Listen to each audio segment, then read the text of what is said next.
attitude is the tenacity of guarded faith with humility. Matthew chapter 15, we're reading from verse 25. Then came she and worshipped him, still worshipped, after the Lord had said, "I'm not sent but to the lost sheep of the house of Israel," still coming to worship after the disciples said, "She cries after us, send her away." That's the attitude of a person that has faith in the Lord, and that faith is guarded. It says, then came she and worshipped him, saying, "Lord, help me." Still called him Lord. And then in verse 26, and he answered and said, "It is not me to take the children's bread and cast it to dogs."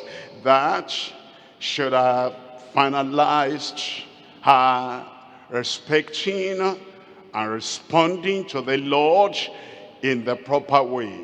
Do you mean I'm a dog? Do you mean that my people, the Gentiles where I came from, were all dogs? Do you mean that the Jews are better than we are? Are you also having religious discrimination, racial discrimination?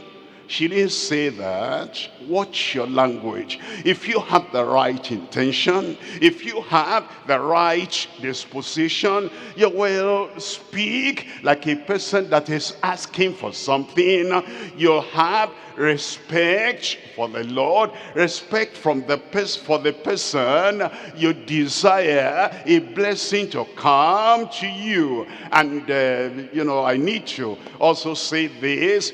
Sometimes we teach Sunday scripture on Sunday, and we say now, if you have any question, you can rise up. It's a great privilege. But many people at the headquarters church here, they're misusing that privilege. They come out and they stand there and they say, "This is my question." And in their question, you can see the outburst. You can see the open disrespect for the GS, for the pastor. Now the GS has nothing to do with what you were taught that Sunday morning.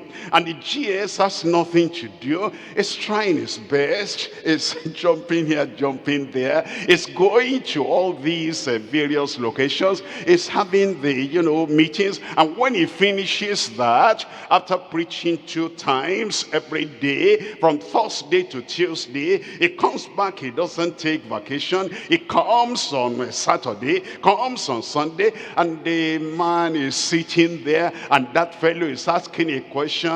All that the GS is preaching is not affecting me. Whose fault is that? That what Jesus was preaching is not affecting the Pharisees? Whose fault is that? What Jesus is doing is not healing the Sadducees and the religious people? Whose fault is that?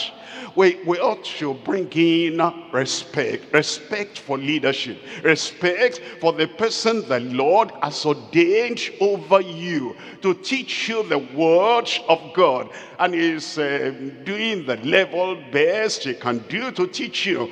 This woman did not show any disrespect when Jesus said it is not right to give the children's bread and give to dogs.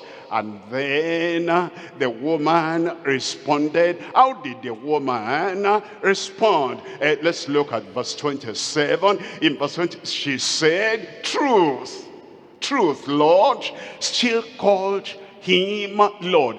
"Yet the dogs eat of the crumbs which fall from the master's table." And she got what she wanted. With the right attitude, the right disposition, you will get what you are asking for.